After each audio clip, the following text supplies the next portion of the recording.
자, 일단 녹화를 하도록 하겠습니다. 자, 시편 23편. 워낙 뭐 우리가 얼마나 유명한 말씀입니까? 이보다 자, 위대한 시편은 없다고 할 정도로 근데 불멸의 시편이라고 하고 또 신자들 뿐만 아니라 불신자들도 너무나 잘 아는 시편 중에 하나입니다. 네. 또 시편 23편은 저기 우리나라 사투리에도 아주 패러디가 될 정도로 많이 나오는 시편입니다. 혹시 충청도 시편 아세요? 충청도 시편? 충청, 뜬벙 가운데 뭐 대불고가니 뭐 그런 이상한 말 하잖아요. 충청도 못 시편 아주 알아듣겠네. 재밌습니다. 경상도 시편도 아주 굉장히 재밌어요. 전 전라도 게 제일 재밌어요. 아, 전라도 거요? 네. 해보셔요. 여호와가 내 목장께로 뭐가 뭐 부족할 게 없다냐. 뭐 하는데 시퍼런 포도송이 뜬벙으로 뒤집히고 막 인도하시고 그러면서 어디로 아주 인도한다고? 재밌습니다. 뜬벙으로 인도하시고 못 알아듣겠네. 자, 여기 시편 23편이요. 보통 사람들은 이제 쉽다고 생각하시는 분들이 많은데요. 이게 반드시 여러분들이 시편 22편을 읽어보셔야 돼요. 고난의 시편. 즉, 메시아의 고난이 잘 나와 있어요. 고난의 어, 시편 22편을 읽고서 24편에 가보시면 아주 그 중요한 내용이 또 등장합니다. 시편 24편. 시편 24편을 같이. 그래서 22편을 읽고 23편, 24편까지 나아가시기 바랍니다. 자, 1권의 이제 마지막 강의입니다. 자, 시편 23편. 자, 여기 보니까 오른쪽에 십자가의 이 형상으로 딱 해놨잖아요. 가운데, 저기, 레드 레터, God, 하나님의 이름이 딱 나옵니다. 자, 하나님의 이름. 자, 시편은 하나님의 이름을 부르면서 시작이 됩니다. 23편은. 그래서 여호와는, 야훼는, 아도나이는 이렇게 해서 시작을 하고요. 마지막 6절에 가서는 내가 여호와의 집에, 아도나이의 집에 이렇게 해서 그걸로 끝나요. 그래서 야훼로 시작해서 야훼 하나님으로 끝나는 것이 시편의 아주 놀라운 특징입니다. 23편. 그 다음에 시편 23편은요, 세 가지 장소가 등장을 해요. 세 군데 장소가 등장을 해요. 첫째 뭐가 있죠? 푸른 초장이 있습니다. 푸른 초장, 그린 패스처가 등장하고요. 두 번째 장소는 어디입니까? 식탁이 나와요. 식탁. 식탁이 나와서 잔치를 베풀어 주시는 어느 아주 하나님이 나옵니다. 선한 목자로서의 모습과 잔치를 베풀어 주는 여러 아주 그 장소가 나와요. 그 다음 세 번째 장소는 어디입니까? 음침한 골짜기도 나오네. 여호와의 궁전, The Palace of God, 하나님의 궁전, 이 세 장소가 나오고는데요. 물론 뒤에 중간에 뭐 음침한 골짜기도 나오고 뭐 하긴 하지만 음, 이 세 가지 장소가 이렇게 나와요. 처음부터 보십시오. 근데 처음에는 첫 번째 장소는 어떤 양들을 위한 뭐 이렇게 묘사가 되어 있지만 두 번째 장소에는 내 잔이 넘치게 하신다. 원수의 목전 앞에서 내게 상을 베푸셨다. 이렇게 고백하고 세 번째는 뭘 결심합니까? 결단합니까? 내가 여호와의 집에 영원토록 거하리로다. 이렇게 결단하는 걸로 끝납니다. 자, 우리의 신앙도 이래야 될 것 같습니다. 자, 처음부터 하나님께서는 우리를 이렇게 인도하신다. 인도하신다. 그 다음에 보살피신다. 그 다음에 우리를 풍족하게 하신다. 그 다음에 또 우리를 지키신다. 그리고 끝까지 우리와 함께 하신다. 그래서 이 시편 23편은요. 하나님의 임재가 담겨 있어요. 하나님의 임재가 거룩하신 하나님의 임재가 담겨 있어요. 그러면서 하나님의 놀라운 속성을 보여주시는 거예요. 하나님의 놀라운 속성 세 가지를 잘 기억하시면서 오늘 공부를 같이 했으면 좋겠습니다. 자, 여기는 이제 히브리어 본문입니다. 자, 테힐림 카프 기멜. 요 카프가요. 카프가 20이고요. 김멜이 3입니다. 테힐림 23. 시편 23. 그 다음에 1절을 이렇게 보시면 1절 보시면 알렙 있고요. 베트, 김멜, 할렛, 헤이, 바브 요 선수로 돼 있죠. 여러분들 알렙을 보시면 미즈모르레 다비드, 아도나이 로이, 로 엑사르 이렇게 들어가 있어요. 미즈모르레 다비드, 아도나이 로이, 로 엑사르 이렇게 들어갑니다. 그래서 우리는 보면 1절은 우리가 보면은 요 부분을 우리는 빼놨잖아요. 우리는 요 부분을 빼놔요. 미즈모르레 다비드를. 근데 히브리 본문은요. 히브리 성경 본문은 미즈모르레 다비드부터 시작해. 그래서 이렇게 여러분들 보셔야 돼요. 자, 그러면서 여기도 이제 히브리어 본문이죠.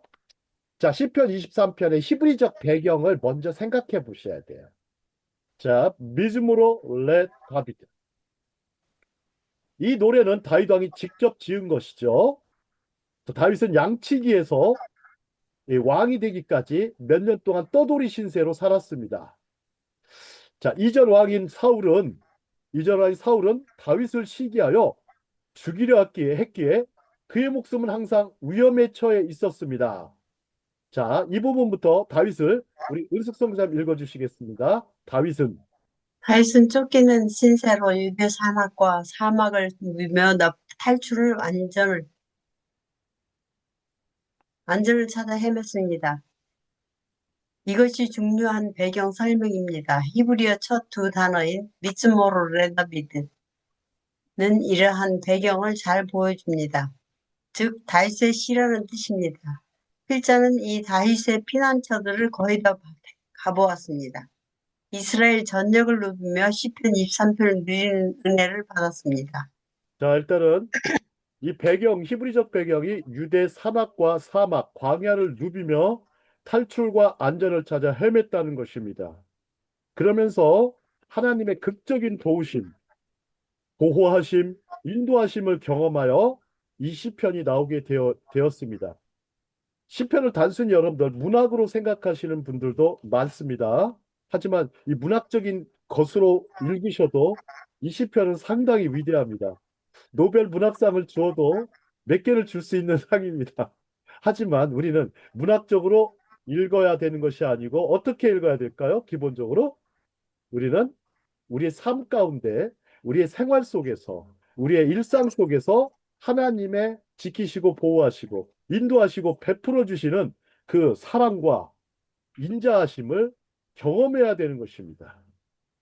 자, 다음 장 보겠습니다. 자, 이 시편의 역사를 한번 보면 여러분 라시 주석, 여러분 신학교 다니실 때도 라시 주석을 많이 보실 텐데요. 라시도 이렇게 얘기를 했어요. 이 시편은 사울 왕을 피해 도망 다니던 중에 시편이 지었다고 가르치죠. 참 사울 왕을 보면 참 못된 왕인데 훌륭한 왕인 면도 있지만 이 다윗에 대한 지나친 시기심으로 인해서 다윗을 죽이려 들었습니다. 이 살인지심이 계속해서 발동한 것 같습니다. 아마 이것은 엄청난 사탄의 역사였겠죠. 다윗은 유대 지방의 건조한 헤레숲, 즉 헤레 시내가에 숨어서 음식과 물도 없이 죽음 직전에 이르렀을 때 하나님께서 기적적으로 그를 구원하시고 내세의 맛을 보게 해주셨다는 거예요. 라시는 이렇게 해석했어요. 내세의 맛을 보여주었다. 천국의 맛을 보여주었다. 다윗은 감사하는 마음으로 노래를 부르며 하나님에 대한 자신의 믿음을 표현했습니다. 자, 한번 생각해 볼까요? 다윗은 대표성의 인물입니다. 이스라엘을 대표하고 심지어 우리 인생을 대표하는 사람이라고 할 수가 있습니다. 다윗은 하나님께서 유대인들이 이스라엘 백성들이 40년 동안 광야를 방황하는 동안 그들의 모든 필요를 채워 주셨음을 여러분들 모든 필요라고 할 때 뭐가 떠오르십니까? 제일 먼저 떠오르시는 거. 자, 무엇이 제일 먼저 떠오르십니까? 무슨 필요를 채워주셨습니까? 먹는 거, 마시는 거. 예, 먹고 마시는 거. 일단 반석에서 샘물 나게 하셨고 하늘에 만나와 메추라기를 내리셨죠. 그죠? 일단은 만나를 먼저 기억하셔야 돼요. 만나를. 자, 그 다음에 그들을 또한 성지로 돌아오게 하실 때, 즉 가나안 복지로 돌아오게 하실 때 그들이 어떻게 노래할지를 암시합니다. 아, 이렇게 노래하는구나. 다윗은 자신만을 위한 노래하는 것이 아니라 모든 유대인들, 이스라엘 사람들을 위해서 노래하는 것입니다. 자, 오늘 아브라함의 믿음의 자손인 그리스도인들만도 아니고 세계인을 향하여 부르는 노래가 시편 23편이죠. 수많은 사람들이 이 시편으로 은혜를 누렸습니다. 여러분들 불신자나 믿지 않는 사람들이나 시편 23편은 잘 기억하더라고요. 세상에. 이 말씀은 얼마나 위대한지. 저희 제자의 그 저기 뭐야 아버지가 되시는 분이 유명한 시인인데요. 유명한 시인인데 이분은 그 고불 맹사성의 직계자손입니다. 고불 맹사성 아십니까? 맹사성. 예, 맹사성. 예, 음. 정승을 했죠. 그죠? 황희정승과 더불어서. 자, 고불 맹사성의 외할아버지가 누구냐면 최영 장군이에요. 자, 어, 그런 집안인데, 그런 집안의 직계후손인데, 어려서부터 이제 직계후손이가 공부를 좀 잘하게 돼서, 예, 고려대학교 영문과를 가서, 예, 영문학을 공부를 했는데, 그때 영문학을 공부하면서 이분이 어떤 신앙을 가진 게 아니고 전통적인 유교 집안이다 보니까 고려대학교 가가지고 성경을 안 볼 수가 없더라는 거예요. 영문과 가니까. 그래서 영문과에서 시편을 읽으면서 시인이 되겠다 다짐하고 시편을 읽으면서 시에 대해서 눈을 떴다는 거예요. 그러면서 또 하나 중요한 부분은요. 영적으로 눈을 떴다. 이 시는 인간이 쓸 수가 없다. 도저히 쓸 수가 없다. 하지만 하나님께서는 인간의 언어를 빌리셔가지고 쓰게 하셨다. 이렇게 본인을 표현하시면서 이 대학 시절에 어떤 예수님을 영접하고 그 자녀, 그 부인 되시는 분은 또 아주 훌륭한 국청장을 하셨어요. 예, 그분들의 자제들을 제가 가르쳤습니다. 제가 가르쳤는데 같은 교회를 출석하셨고 그분 생각은 뭐가 있냐면 어떤 영어를 잘 가르치는 것도 중요하지만 성경을 잘 아는 선생님한테 배워라. 네? 왜냐하면 이 성경이 주는 어떤 것은 정말 해로운 게 하나도 없거든요. 해로운 게 하나도 없고 훌륭한 인생의 가르침과 인생의 자기계발뿐만 아니라 영혼의 구원, 어떤 내세의 영광까지도 이 성경 속에 포함되어 있지요. 그래서 이분이 시편을 아주 수시로 읽었다고 하셨어요. 자, 저는 시편을 23편 준비하면서 오래전 유대인들, 이스라엘 백성을 생각해 보았습니다. 고난과 유랑의 역사를 거친 이 민족에게는 이 시편 23편이 가장 큰 위로가 됐을 것입니다. 자, 한번 보시죠. 중간에 신실하신 목자이신 하나님께서 당신의 소중한 양떼를 결코 버리지 아니하시고 궁극적으로 당신의 거룩한 집에서 우리를 영원히 높여 주실 것이라는 믿음 말입니다. 자, 우리 믿는 무리들도 마찬가지죠. 그죠? 다른 어떤 것으로도 우리의 위로와 소망이 될 수가 없을 것입니다. 예. 오늘 또 어떤 분이 저한테 얘기하시더라고요. 이렇게 전 세계가 지금 전쟁의 이 참화 속에 들어가 있는데 참 한국은 참 하나님이 이렇게 보호하신다라는 것을 그냥 피부로 느낀대요. 피부로 그냥 심지어 영적으로만 느끼는 게 아니고 피부로 느낄 정도로 아주 하나님 보호하심, 이 신실하심을 고백하더라고요. 얼마나 다행입니까? 이 전쟁의 참화를 겪지 않, 대신 조금 걱정되는 건 있겠죠. 경제적인 문제, 현실적인 문제들이 많이 고통받는 분들이 또 많이 늘어났어요. 그럴 때마다 저는 그냥 무슨 다른 어떤 뾰족한 수가 있는 게 아니라 하늘을 바라보고 하나님을 바라봐야 된다고 생각합니다. 응? 숙이지 말고 고개를 번쩍 들고 하늘의 하나님, 그리하여 그분의 말씀, 그분의 인도하심 속에서 우리는 소망과 힘을 얻어야 되겠죠. 자, 그분 한 분만으로 우리는 만족합니다. 이렇게 했습니다. 그래도 어떤 만족이야? 절대 만족합니다. 절대 만족합니다. 왜냐하면 하나님은 절대자이시기 때문에 우리도 만족돼요. 절대 만족입니다. 자, 그러면 우리는 왜 시편 23편을 낭송해야 할까요? 자, 유대인들은요. 안식일에 매 식사 전과 기도 중에 미즈모를 다비드를 낭송하는 관습이 있었어요. 지금도 이렇게 하는데요. 이 사람들은요, 안식일 예배가 딱 끝나잖아요. 주로 전체적으로 모일 때 시편 23편을 낭송을 하고 예배를 마쳐요. 여호와는 시편 23편을 낭송하고 마칩니다. 그 다음에 또 하나, 장례식을 치를 때 쉐마와 더불어서 또 시편 23편을 낭송합니다. 내가 여호와의 집에 영원히 거하리로다로 해서 그 장례식 그 예배를 마칩니다. 참, 우리도 참 그게 좋을 것 같아요. 우리도 참 좋을 것 같아요. 자, 이렇게 여러분들 안식일이 끝나면 사람들은 어디로 돌아갑니까? 여러분들 어떤 세상으로 돌아가요? 험한 세상으로 갑니다. 그죠? 여러분들 세상 일이 쉽습니까? 직장 생활 편하게 하시는 분들도 많지만 대체적으로요, 힘들게 어렵게 일하십니다. 그죠? 참 고생한다는 말을 많이 쓰죠. 참 사는 게 고생이다. 그래서 그런 말 많이 쓰지 않습니까? 어? 죽자니 청춘이요, 살자니 고생이라. 이렇게 보통 사람들은 많이 쓰는데, 우리 시편 말씀을, 이게 23편을 말씀을 딱 묵, 묵상하고, 암송하고, 무장하고 간다면, 근데 제일 먼저요, 저는요, 매일 아침마다 제일 떠오르는 말씀은요, 1절이 항상 떠올라요. 부족함이 없으리로다. 하나님, 오늘 또 부족함이 없을 줄 믿습니다. 하나님이 부족함이 없으시듯이 내 인생에도 부족함이 없으실 걸로 믿습니다. 이렇게 하고 가는 것입니다. 자, 우리 다윗의 이제는 생각을 해보도록 하겠습니다. 목자장을 찬양하는 목자예요. 여러분, 목자장을 찬양하는 목자. 자, 여러분들, 하나님은 목자장이라고 우리 표현을 많이 씁니다. 그죠? 목자장. 예. 자, 우리나라 말로 쓰면 이제 으뜸 목자, 뭐 수석 목자, 제일 목자 이렇게 하는데 으뜸 목자라는 것입니다. 근데 여러분들 혹시 목자가 신분상으로 높은 사람일까요? 낮은 사람일까요? 낮은 사람. 낮은 사람. 굉장히 낮은 사람이었어요. 얼마나 낮습니까? 이발사보다 못해. 이발사보다 못하다.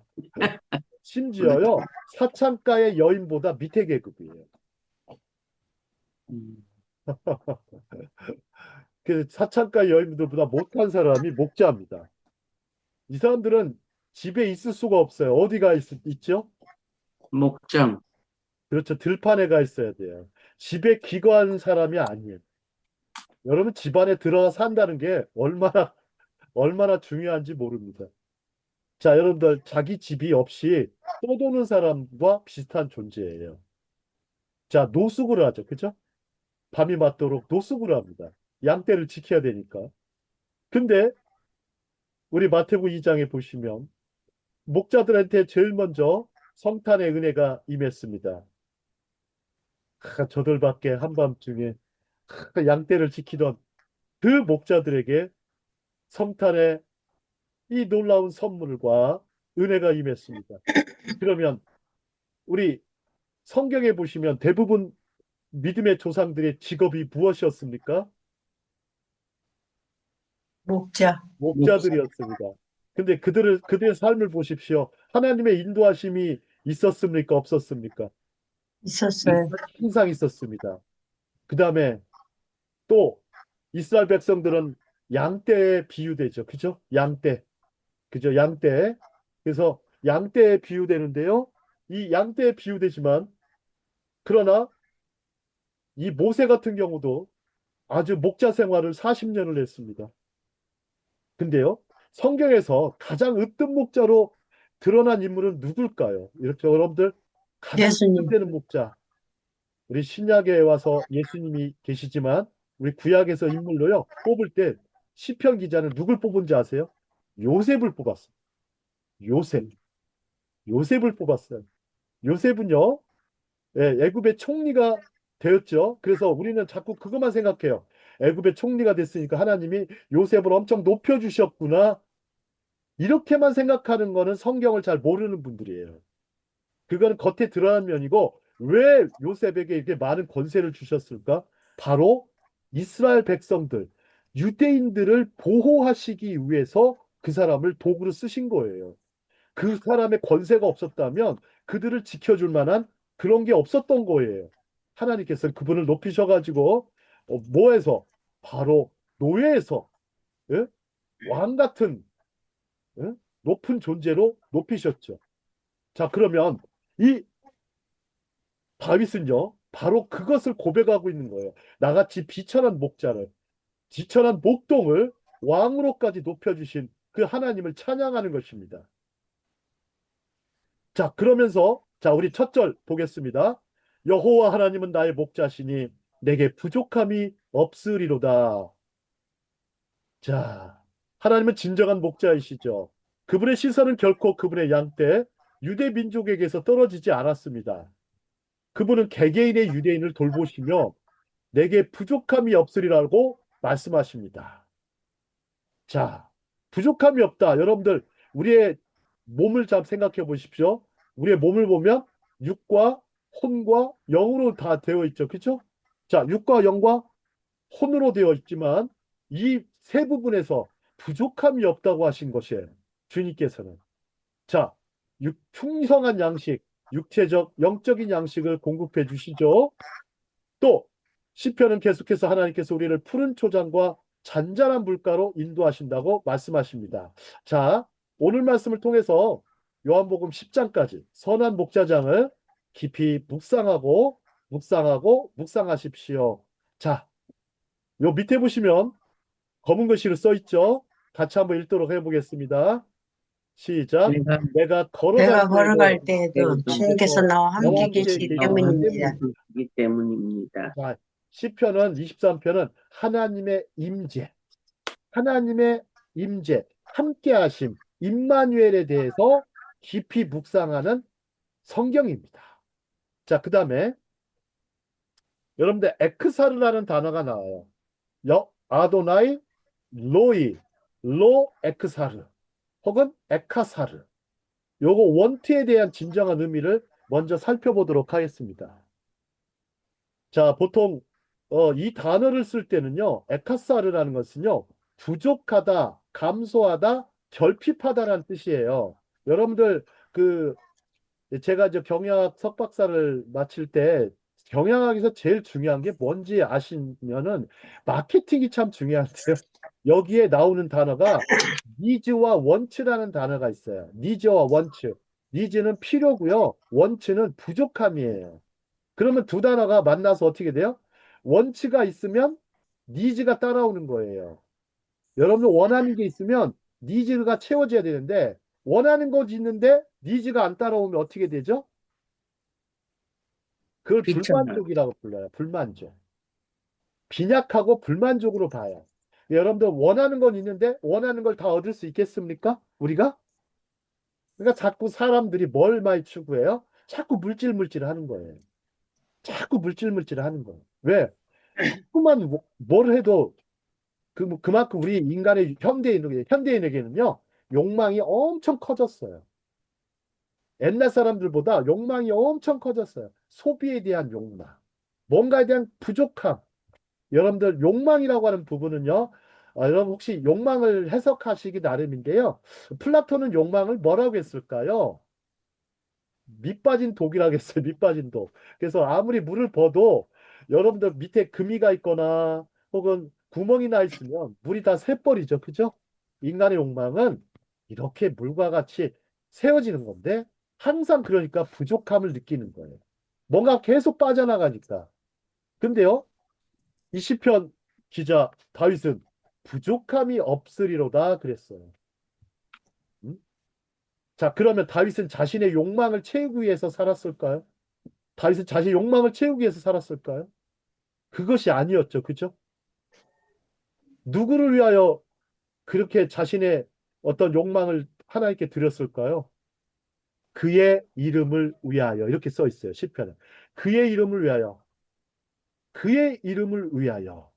자, 그러면 이 단어를 한번 더 깊이 들어가 볼까요? 원래요, 이 단어는요, 어원적으로 페르시아어예요. 하시라에서 왔어, 하시라. 이게요, 상실을 겪다라는 뜻이에요. 여러분들, 상실감을 겪었다라는 거예요. 여러분들 여기 부족하다라고 하니까 잘 이해가 안 가시죠? 근데 상실을 겪었다 그러면 여러분들 이해를 가실 거예요. 그죠? 상실의 개념이나 손실의 개념을 가지시면 여러분 이 말씀이 여기가 되어 있구나. 그래서 페르시아 핫살이란 개념을 따르면 목자이신 하나님 아버지께서는 우리가 어떤 상실도 손실도 겪지 않도록 하실 것입니다라고 해석되어야 되는 것이죠. 여러분들요, 사람들은 두려움이 많습니다. 내 속에 불안과 두려움이 많은데요. 이 두려움에 대한 연구를 해보면 근본은 무언가를 잃을 가능성이 많아서 그래요. 여러분들 걱정을 다 창조하시는 분들 많죠? 미래의 걱정들, 그죠? 여러분 현재의 걱정도 많지만, 그죠? 뭔가 잃어버릴 것 같다. 뭔가 안 좋은 일이 생길 것 같다. 불길한 예감이 든다. 자꾸 이러면서 자꾸만 불안해하기 때문에 두려움의 근본이 바로 거기에 있는 것입니다. 여기에 뭐가 있어요? 일단 건강이 있어요. 건강. 건강, 특히 암 같은 경우는 여러분 그럴 수 있겠죠. 그 다음에 사랑하는 사람, 직업, 친구, 경제적 안정 등 많은 것을 잃어버릴 것이라는 그런 생각들이 많이 있어서 이런 상실감이 늘 우리 속에는 존재하고 있다는 거예요. 그래서 이 에카사르는 원래 미래형 동사거든요. 에카사르가. 근데요, 이게 1인칭 단수형이에요. 1인칭 단수형이에요. 내가 부족함이 없다. 내가 부족함이 없을 것이다. 미래에도 없을 것이고 현재에도 없다. 이런 표현입니다. 자, 그 다음에 여러분들 목자의 임무와 미션에 대해서 생각해 보도록 하겠습니다. 여러분들 이거 얘기는 여러분들 많이 하실 필요 없을 것 같아요. 이거 뭐 다 아는 얘기 아니야? 이렇게 하겠죠. 그렇죠? 그렇죠? 목자의 임무는 말 그대로 양들이 생존에 필요한 모든 것을 갖추도록 돌보는 것입니다. 여기다 밑줄 치세요. 생존에 필요한 모든 것. 자, 이 목자에 대해서 제가 이제 아리스토텔리스의 책을 봤더니 아리스토텔레스의 책에 보면 이런 대목이 나와요. 목자라는 부분이 나오는데 거기다 또 양이 나와요. 근데 이 양에 대해서 아리스토텔레스가요. 아주 정확하게 표현을 해놨어요. 일단 양은요. 이 목자가 주는 거나 목자의 인도하심이 없으면 잘 먹지를 않아요. 먹지를 않아요. 기본적으로. 두 번째, 양들은요. 자기 그 갈등이 생기면 먹지를 않는다고 합니다. 양들끼리도 갈등이 있대요. 영역 싸움하고 막 그러다 보면 먹지를 않는데요. 그러다가 또 하나 이 양들은요, 예, 의심이 많고 그 다음에 또 무엇보다도 예, 좀 불안하니까 항상 누워 있는 게 아니고 불안하니까 항상 서 있다고 그래요. 서 있다고 그래요. 그래서 시편에 보면 우리가 23편에 보면 그 나를 푸른 초장에 누이시며라는 대목 나오죠. 그죠? 누이시며 나오는 단어. 이게요, 보통 단어가 아닌 거예요. 누이시면은요, 양들이요, 그냥 눕지를 않는다고 그래요. 그냥 눕지를 않아요. 이게 아리스토텔레스에 했던 말하고 너무 일치하는 거예요. 자, 그러면서 이 부분 더 나중에 좀 깊이 보겠습니다. 자, 양들은 먹이, 물, 그리고 보호가 필요하죠. 목자는 이 모든 것을 제공합니다. 또한 양들은 목자의 관심과 인정을 필요로 하므로 목자는 양들과 시간을 보내며 쓰다듬어 주고 털을 다듬어 주고 심지어 이야기를 나누기도 합니다. 다윗은 하나님을 목자에 비유했습니다. 하나님은 다윗에게 먹을 것을 주시고 물과 보호를 제공하시며 그와 함께 시간을 보내주시죠. 여러분 혹시 필립 켈러라는 분 기억하십니까? 필립 켈러. 시편 23편 책을 쓴 분인데 이분은 목사님인데 남아공에 가서 양을 키우셨어요. 직접. 시편 23편을 정확하게 이해하기 위해서 몇 년간 양을 키웠다고 합니다. 남아공. 양을 키우면서 선교사로 살았어요. 필립 켈러라는 분이. 네? 제가 오늘 그래서 필립 켈러에 대한 이 책이 어디나 서재를 뒤져봤더니 없는 거예요. 그래가지고 안 되겠다 싶어서 인터넷에 들어가서 PDF 파일을 유료로 샀어요. 제가 필립 켈러의 영어 그 PDF가 올라와 있더라고요. 그래가지고 유료로 많이 안 들던데요. 3천 원을 내고서 거의 하고서 제가 다운로드 받았습니다. 다시 읽으려고. 자, 아주 실증적인 양과 목자의 어떤 관계와 그런 어떤 생태를 보여주는 아주 귀한 책입니다. 자, 그러면 우리 목자에 대해서 한번 생각해 보도록 하겠습니다. 자, 목자. 자, 목자는요, 이제 목양하다, 목초 이런 뜻인데요. 제가 이제 스트롱 사전, 히브리어 사전을 보니까 원래 그 뜻은요. 그런데 고대 상형 문자는요. 여기 보시면 요게 보면 레이시 아인 헤이예요. 이게 뭐냐면 라아에서 나왔어요. 요거는요. 야곱의 처의 이름이 레아입니다. 레아. 발음이요. 라아랑 똑같아요. 그래서 목자의 라와 레아는 같은 어원이에요. 놀랍지 않습니까? 여러분 레아가 어떤 분이에요? 가장 야곱의 가장 훌륭한 부인이 레아죠. 그렇지 않습니까?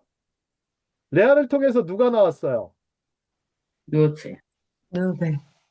요셉은 자, 루벤, 시몬, 유다, 그죠? 쭉 나왔죠, 그죠? 그 다음에 음, 누구까지 나왔어요? 디나까지 나와요. 티나. 레아는요, 아주 그 원래의 뜻은 레아는 두 가지 의미가 있어요. 암소라는 뜻도 있어요. 암소. 높은 생산성을 얘기해요. 높은 생산성. 그러면서 목자의 의미와 너무나 같아요. 왜냐하면 이 레아는요, 자녀들을 많이 낳고 아주 많은 젖을 물려주고 자녀들을 그, 아주 그 믿음으로 키워냈죠. 그죠? 그래 나중에 이스라엘 12지파의 기초를 놓는데 혁혁한 아주 그런 사람이죠. 자, 레이시는 볼까요? 레이시. 이거는요, 뭐냐면 롯이에요. 사람의 머리 꼭대기고요. 아이는 눈이에요, 눈. 그 다음에 헤이는요, 팔을 치켜든 사람이에요. 신기하게도. 보실까요? 이 이야기는 한숨을 가슴에 품고 지켜보는 사람을 묘사해요. 한숨을 가슴에 품고 지켜보는 사람. 이게 목자라는 거예요. 자, 이 사람들 얼마나 많을까요? 목자 생활 여러분 어떨 것 같으세요? 앉아가지고. 자, 앉아서 뭐 하겠어요? 밤에 목동물 봐야지. 한숨 쉬겠죠. 신세한테 하겠죠. 그죠? 내가 참 어쩌다가 목자가 됐을까? 근데요, 그런 사람인데 아마 다윗도 그런 고백을 하겠죠. 한숨을 가슴에 품고, 참 사울한테 쫓길 때 얼마나 가슴이 조마조마하겠습니까? 그러면서도 하나님께서는 이스, 다윗을 이스라엘의 목자로 빚어가셨던 거예요. 그런 고난과 그런 고행을 통해서, 고통을 통해서. 자, 여러분들 창세기 1장 26절에 보시면 원래 하나님께서는요, 우리에게 창조물을 돌보는 것을 우리의 사명으로 주셨어요. 누구나 목자로서의 사명을 다 주셨어요. 이거를 발견하는 게 되게 중요한데, 동사 목양하다가 목자로 됐죠. 셰퍼드. 즉, 여호와께서 나를 목양하신다. 자, 그분은 사랑과 의무로 우리를 이렇게 베풀어 주시죠. 자, 우리 시편 77편에 보면 목자 모세와 아론의 손이 등장합니다. 우리 20절, 우리 은숙성사 읽어주시겠습니다. 20절. 주의 백성을 양떼같이 모세와 아론의 손으로 인도하셨다. 여러분, 아론도 중요한 인물이죠. 그죠? 같이 인도하셨다 그랬습니다. 둘 다, 목자였습니다. 목자였습니다. 자, 시편 23편. 그러면 여러분들 생각해 보실 게 한 비유가 하나 있어요. 비유가 하나 있는데요. 여러분들 좀 요거를 라시가 어떻게 주석을 달아놓냐면 뭐 워낙 뭐 지금까지도 최고의 주석가는 라시로 꼽히니까 제가 뭐 이거를 뭐 인용하는 거가 돼서 큰 문제는 없을 것 같은데요. 여호와는 나의 목자시니 내가 가는 이 광야에서 나는 아무것도 부족함이 없을 것을 확신하노라. 이렇게 라시는 이렇게 딱 달아놨어요. 그러면 이스라엘 자손을 무엇에 비유할 수 있겠습니까? 그래서 라시가요, 탈무드의 예화를 하나 드러내요. 자, 그것은 마치 어떤 사람이 아들을 어깨에 메고 시장을 산책하는 것과 같습니다. 아들이 원하는 것을 보면 아버지에게서 저것을 사주세요라고 말하고 아버지는 그것을 사줍니다. 그죠?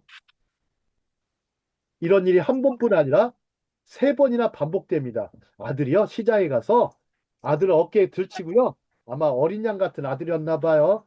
아빠 사주세요, 사주세요, 세보세요.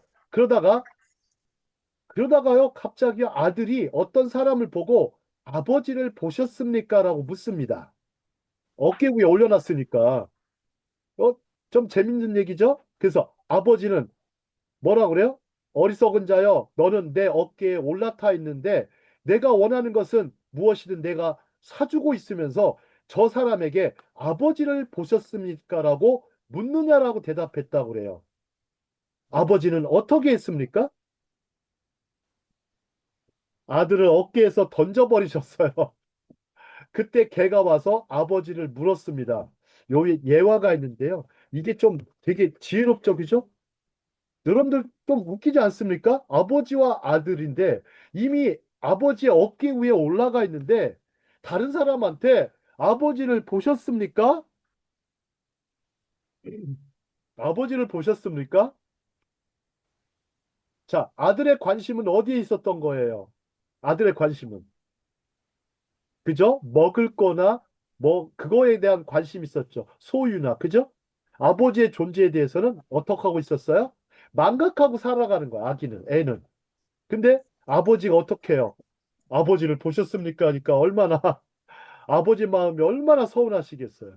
그러니까 아들을 막 어깨에서 던져버려요. 던져버려가지고 그때 개가 와서 아버지를 물었대요. 자, 이게 이 대목 어떻게 해석하실 수 있겠어요? 여러분들 이게 하브루타가 쉬운 것 같죠? 되게 지혜동화입니다. 지혜동화. 걔가 왜 아버지를 물었을까요? 너에게 아버지가 차라리 아버지는 너한테 필요 없는 존재야. 그렇게밖에 생각 안 하니. 그런 아니, 뜻이 아닐까요? 아버지를 물었다고. 걔가 아버지를 걔가 왔, 물었어요. 그러니까 아버지를, 글쎄 이게 저도 이게 의문스러웠는데, 네. 그 왜 걔가 하필이면 왜 아버지를 물어서, 그러니까 아들을 저거 해주기 위해서, 아들을 깨닫게 해주기 위해서 오히려 아버지가 희생당하는 거지. 자, 이게 이제 뭐와 연결해야 되냐면요. 신명기하고 호세아서하고 연결해 놔야 돼요. 그래서 다음 장을 보시면서 제가 설명하겠습니다. 여러분들 이거 진짜 한국에서는 이런 강의를 들어볼 수가 없어요. 아니, 그만하세요. 그냥 그런 얘기는 그렇게 아닌데 들어볼 수가 하는 없는데 제가 요 얘기는 얘기를 하고 그렇게, 싶은 거예요. 아이고, 그런 아, 얘기 이걸 자꾸만 어떻게 하니까. 비유할까? 그래가지고 자꾸만. 한번 여기 한번 보시죠. 다른 사람 아버지와 다른 목자의 비유에 강의하는 대한 거지. 해석. 이 비유의 풍부하고 유머스한 이미지를 한번 보시죠. 특히 아버지가 아들을 어깨에 메고 가거나 안고 가는 이미지는 성경 본문에서 영감을 얻은 것이죠. 그래서 우리 신명기 보시면 신명기 몇 장 몇 절이다. 제 기억이 잘 안 나는데 마치 사람이 자기 아들을 안고 가는 것처럼 이렇게 얘기를 합니다. 이 표현이 제가 알기로는 삼십이장 신명기 1장에 나올 겁니다. 신명기 1장. 신명기 1장 31절로 기억이 나요. 신명기 1장 31절 볼까요? 제가 뭐 기억이 맞는지 모르겠습니다. 책이 신명기 요즘 1장 얼마나 많은 거. 31절. 네, 여기 나오네요. 누가 한번 읽어 주시겠습니다.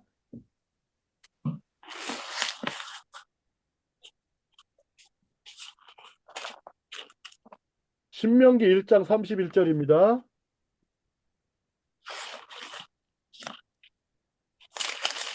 31절 광야에서도 너희가 당하였거니와 사람이 자기의 아들을 안는 것 같이 너희의 하나님 아는 여호와께서 너희 걸어온 길에서 너희를 아느사 이곳까지 이르게 하셨느니라 하나. 네.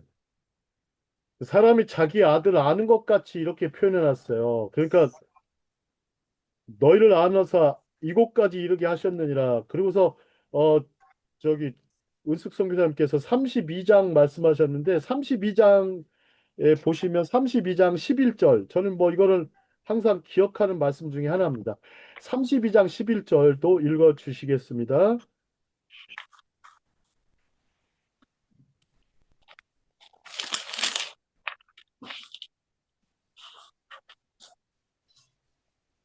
32장 11절이요. 네. 마치 독수리가 자기의 보금자리를 어지럽게 하며 자기의 새끼 위에 너풀거리며 그의 날개를 펴서 새끼를 받으며 그의 날개 위에 그것을 엎는 것 같이 자, 그다음에 12절까지도 읽어 주시겠습니다. 여호와께서 홀로 그를 인도하셨고 그와 함께한 다른 신이 없었도다. 아멘. 여호와께서 홀로 인도하셨다 했어요. 그를 이스라엘 백성을. 그 독수리 날개 없는 거하고 아버지가 아들을 안고 가고 즉 어깨에 메고 가는 거는 거의 같은 표현입니다. 자, 그러면서 예, 근데 예. 그거 왜 걔가 물었느냐 우리가 그거를 좀 짚고 넘어갔으면 좋겠어요.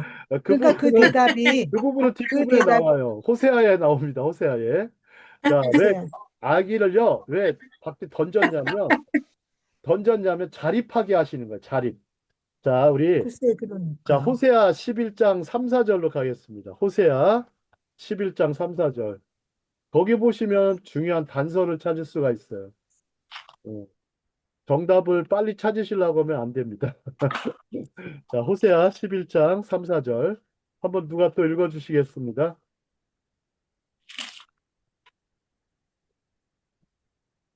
그러나 내가 에브라임에게 걸음을 가르치고 내 팔로 안았음에도 내가 그들을 고치는 줄을 그들은 알지 못하였도다.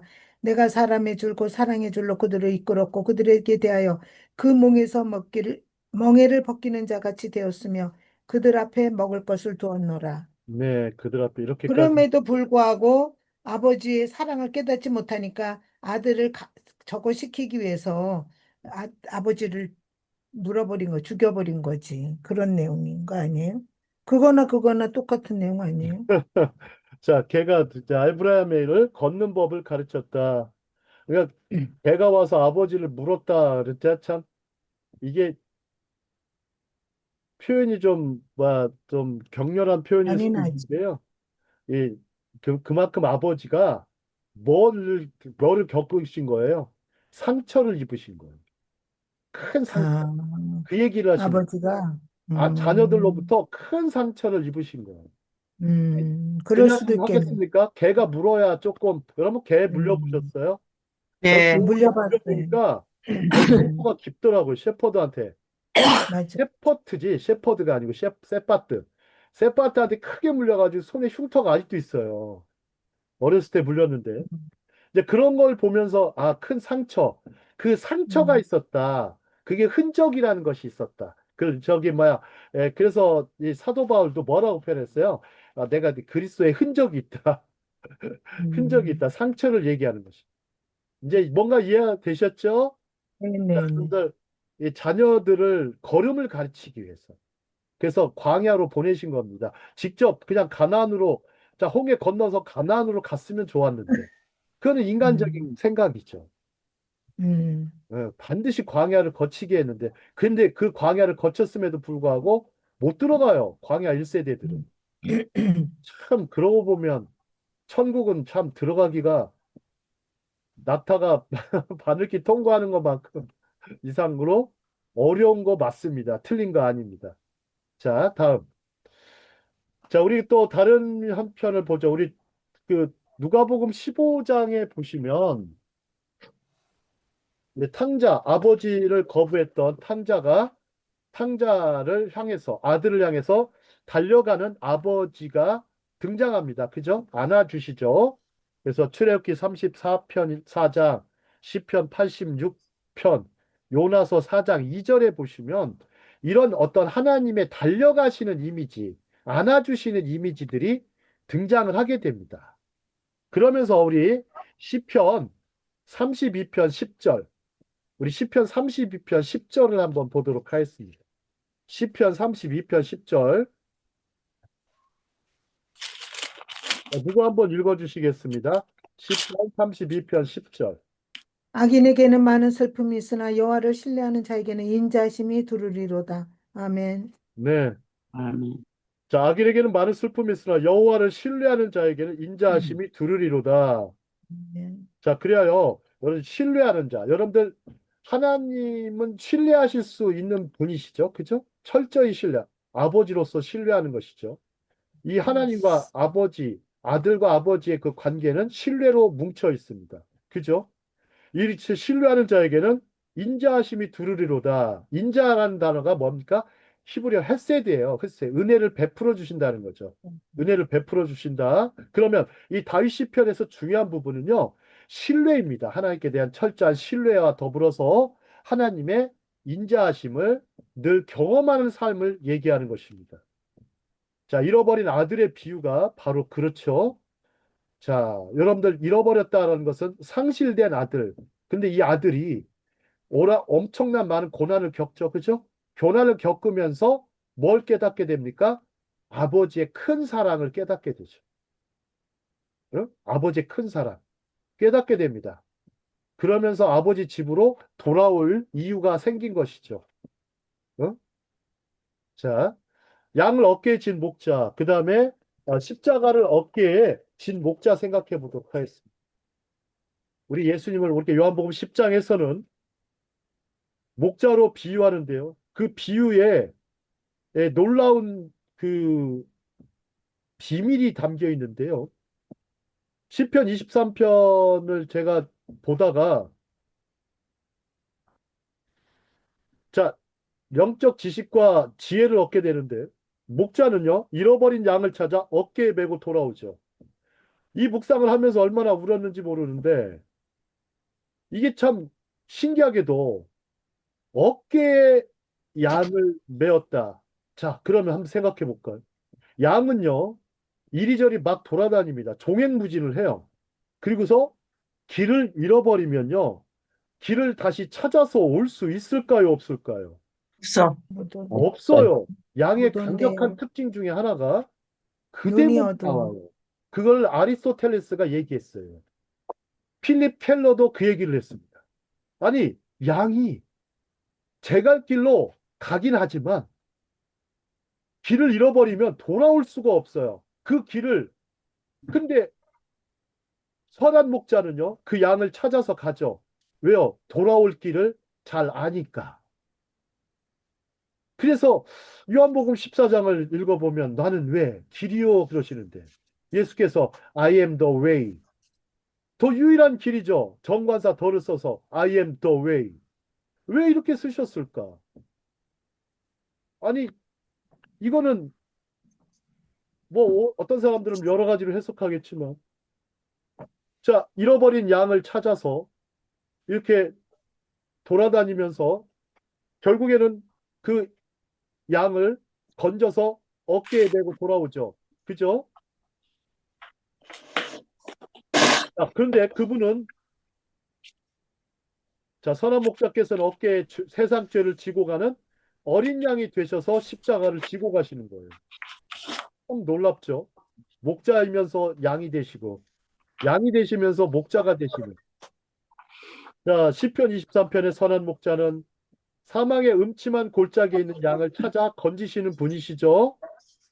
자, 누가복음에 보면 인자에 온 것은 잃어버린 자를 찾아 구원하러 오셨다는 말씀. 누가복음 19장에 삭개오를 건지시죠. 그죠? 잃어버린 양 삭개오를 건지십니다. 십자가를 목전에 두시고서도. 그래서 십자가의 길은 참 우리는 보세요. 한 사람, 한 사람에 대해서 자, 신경을 많이 안 쓰죠. 그죠? 우리는 자꾸만 다수를 좋아하고 또 한 사람에 대해서는 뭐 그냥 무시받는 존재가 되죠. 근데 우리 자신을 생각해 보면 얼마나 소중한 존재인지를 본인은 잘 알고 있죠. 그죠? 본인은 잘 알고 있는데 남들은요, 내가 소중한 거에 대해서 별로 인정해 주지 않습니다.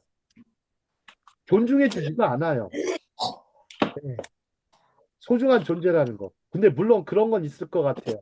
세상 사람들의 판단 기준은 내가 돈이 굉장히 많던지, 아예 잘생겼던지, 아니면 굉장히 권세가 많던지, 아니면 굉장히 높은 자리 있던지, 아니면 그냥 집안 배경이 좋던지, 그런 게 판단 기준인 것 같아요. 모든 거를 거의 웬만한 걸 다 외모로만 보려고 하는 그런 게 너무 강한 것 같아요. 하지만 주님의 눈은 다른 것이죠. 주님의 눈은 다른 것입니다. 네. 우리는 그래서 이 십자가가 보면 참 사람들에게는 어리석어 보이는 것이죠. 하지만 믿는 자에게는 하나님의 놀라운 지혜요, 은혜요, 능력인 것입니다. 자, 양인데요. 자, 이스라엘 양들은 좀 이렇게 생겼어요.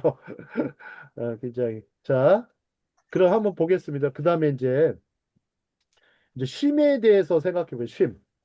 이제 쉴 만한 물가가 이제 등장을, 먼저 이제 쉼에 대해서 얘기를 하고, 물에 대해서 잠깐 얘기하도록 하겠습니다. 자, 우리 쉼이라는 단어. 자, 사람들이 어느 때 쉽니까? 뭐, 사람들이 쉬는 시간이 있잖아요. 누구나. 그죠? 어떤 때 많이 쉽니까? 피곤할 때, 피곤할 때, 그 다음에 아플 때, 또 여유 있을 때, 지쳤을 때, 또 언제 또 쉽니까? 할 일이 없을 때도 쉬죠. 할 일이 없을 때도. 자, 그렇긴 하지만 이 쉼의 의미가 더불어서 중요한 게요. 푸른 초장이 있고 맑은 시냇물가로가 나와요. 이 대목이 엄청 중요한데 그러면서 우리가 생각할게요. 물을 생각해 보셔야 돼요. 물.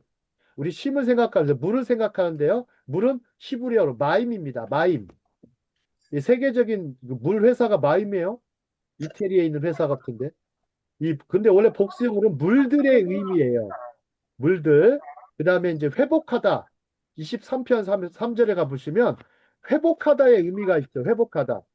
나를 쉴만한 물가로 인도하셨다 하면서 예, 그 다음에 3절에서는 뭐라고 합니까?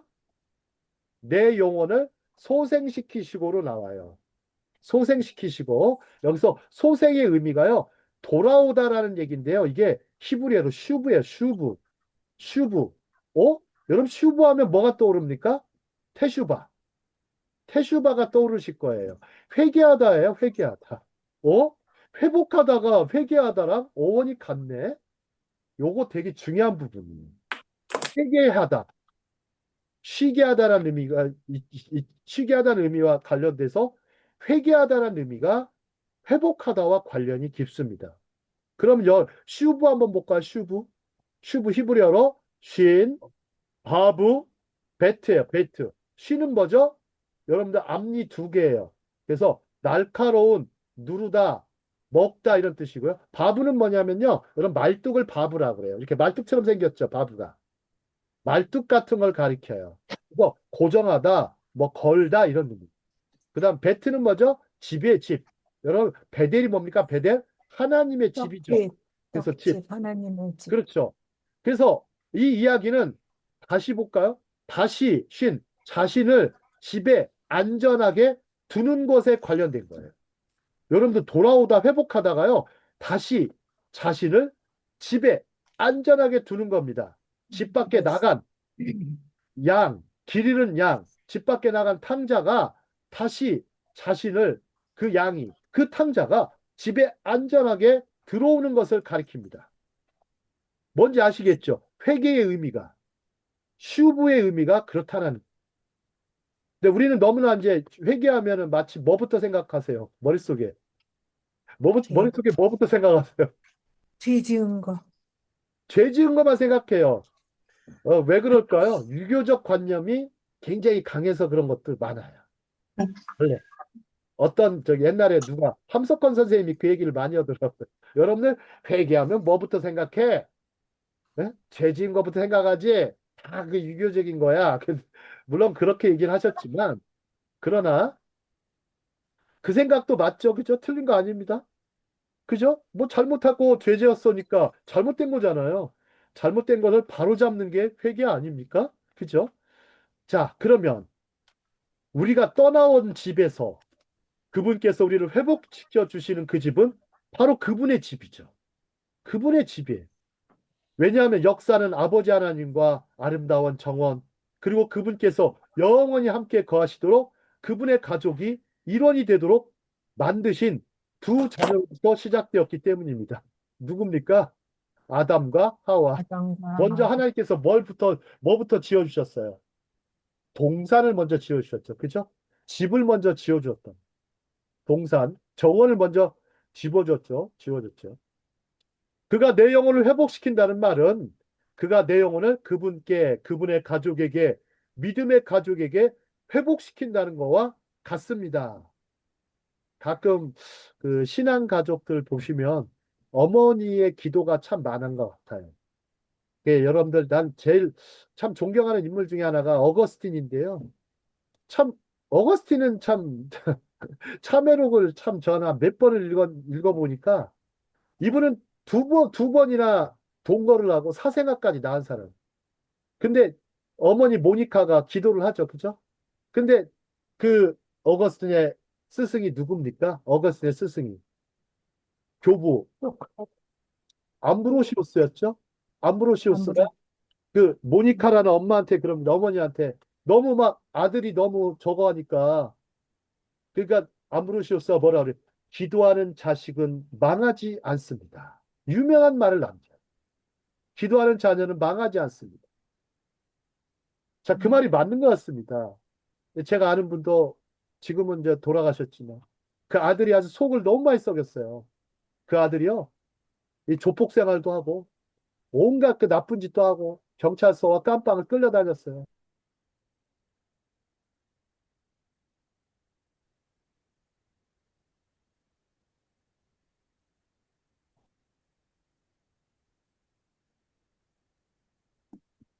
소리가 안 들리는데요?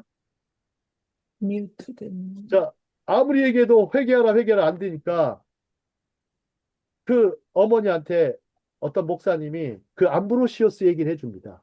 기도하는 자식은 망하지 않습니다. 하나님이 회개케 하실 겁니다. 근데요, 그 아들이 어머니가 돌아가셨어요. 세상에 그 기도하던 어머니가 돌아가셨어요. 돌아가시고 나서 그 아들이 회개합니다. 어머니, 왜요? 이제는 더 이상 기댈 데가 없는 거예요. 예? 나를 이렇게 품어주고 용서하신 분은 어머니밖에 없는 거예요.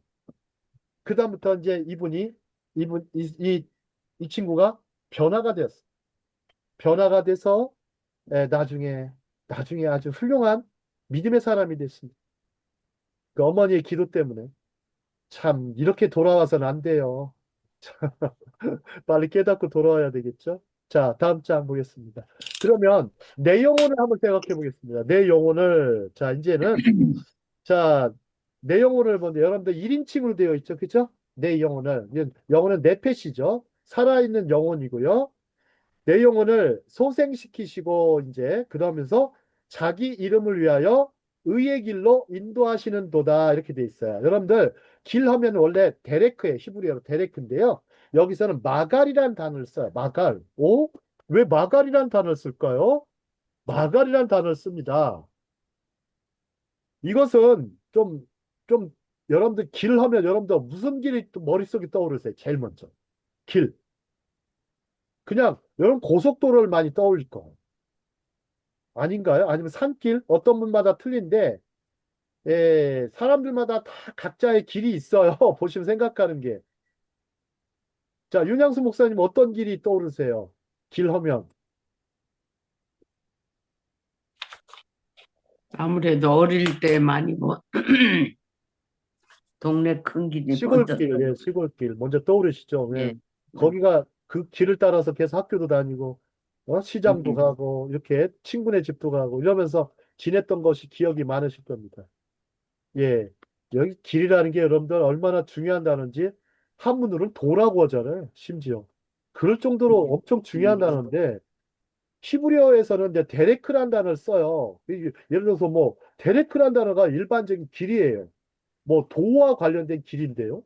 근데 이 시편 23편 3절에서는요. 제가 보니까 마갈이라는 단어를 쓰는 거예요. 왜 이게 마갈을 쓰지? 이해가 안 돼서 살펴보니까 원래 마갈은 둥글다라는 뜻이 있어요. 즉 회전하다, 순환하다라는 뜻이 있어요. 그러면서 보실까요? 자, 이제 마갈 또는 아갈인데요. 아갈 볼까요?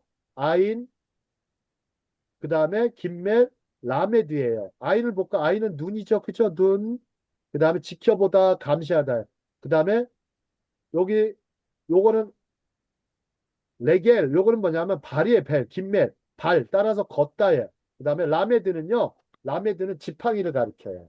멍에나 지팡이를 라메드라고 해요. 이 이야기는 감시하는 눈은 멍에 아래에 걸으며 지켜보고 있다라는 구절이에요. 감시하는 눈은 멍에 아래서 걸으며 지켜보고 있다. 자, 이거 여러분들 소를 생각해 보실까요? 소? 소가요. 이 소는요. 여러분 연자맷돌 돌리는 거 보셨어요? 이스라엘 가보 성지순례 해보시면 연자맷돌 보셨죠? 그 맷돌을 뭐가 돌리냐면 당나귀나 소가 돌려요. 그 연자맷돌을 돌려요. 돌리는데 뭐 하면서 돌려요? 회전하면서 계속 순환하면서 돌려. 그죠? 앞으로 안 가요. 그러면서 뭔가를 하냐면 그래야 곡식을 이렇게 빵구고 그래서 가루를 내는 작업을 해요. 마치 그거와 비슷한 거예요. 여러분들 산에 올라갈 때 어떻게 올라가세요? 스파이럴하게 올라가죠. 그죠?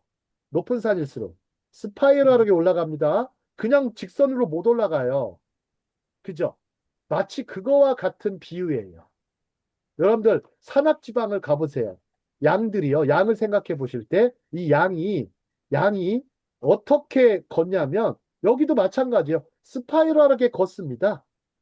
막 그냥 여기저기 그냥 종횡무진하지만 그러니까 뭐 예를 들어서 뭐 산길 정도 생각하시면 좋긴 하지만 산길도 스파이럴하게 가죠. 그죠? 자, 이런 단어예요. 그러면 회계와 관련돼서 생각해 볼까요? 회계도 어떻게 하는 거예요? 우리가 스파이럴하게 오는 거예요. 스파이럴하게. 돌아올 때. 그냥 딱 직선주로로 이렇게 오면 좋겠지만 돌고 돌아서 이렇게 오는 거예요.